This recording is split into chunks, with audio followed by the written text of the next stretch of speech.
ఇక varicose veins నుండి విముక్తి పొందండి. ఎవిస్ వాస్కులర్ సెంటర్ ఇప్పుడు మన KPHP లో గ్రాండ్ ఓపెనింగ్ ఏప్రిల్ 4వ తేదీన. రాజకీయాల్లో ఎప్పుడు ఏం జరుగుతుందో చెప్పలేం. నేను ఎన్నికల్లో పక్కా పోటీ చేస్తానంటూ గత కొన్ని రోజులుగా చెబుతూ టికెట్ కోసం ఎదురు చూస్తున్న రఘురామకృష్ణరాజుకు లైన్ క్లియర్ అయినట్టు తెలుస్తోంది.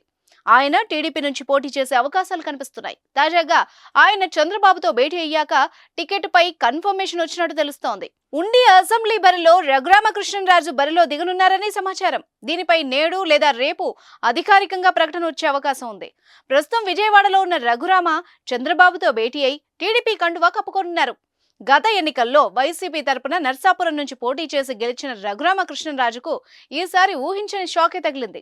వైసీపీకి దూరం జరిగి టీడీపీకి దగ్గరైన ఆయనకు తీవ్ర నిరాశ ఎదురైంది. పొత్తులో భాగంగా నర్సాపురం ఎంపీ టికెట్టు బీజేపీకి దక్కగా అక్కడ అభ్యర్థిగా శ్రీనివాసవర్మను బరిలో నింపారు. అప్పటి నుంచి రఘురామ పోటీపై సందిగ్ధత నెలకొంది. తాను ఏ పార్టీలో లేనని, తనను టీడీపీ, జనసేన, బీజేపీ పట్టించుకోవడం లేదని కమెంట్స్ చేస్తూ వస్తున్నారు. అయితే ఎన్నికల బరిలో మాత్రం ఉంటానని ఆశలు పెట్టుకున్నారు. కానీ ఊహించని విధంగా టీడీపీలో చేరి ఉండి నుంచి పోటీ చేస్తారని ప్రచారం జరగడం ఇప్పుడు ఏపీ రాజకీయాల్లో సంచలనం సృష్టిస్తోంది. టీడీపీ కంచుకోటగా ఉండిలో సీట్ల ప్రకటన తర్వాత వర్గ విభేదాలు తలెత్తాయి. మాజీ ఎమ్మెల్యే శివరామరాజును కాదని సిట్టింగ్ ఎమ్మెల్యే రామరాజుకు చంద్రబాబు మరోసారి టికెట్ కేటాయించడంతో శివరామరాజు అలిగి టీడీపీకి దూరంగా ఉన్నారు. పార్టీ కార్యక్రమాల్లోనూ పాల్గొనడం లేదు. ఆయన ఇండిపెండెంట్ గా పోటీ చేసేందుకు కూడా ప్రయత్నాలు చేస్తున్నారు. ఆయన వైసీపీలో చేరతారన్న ప్రచారం కూడా ఉంది.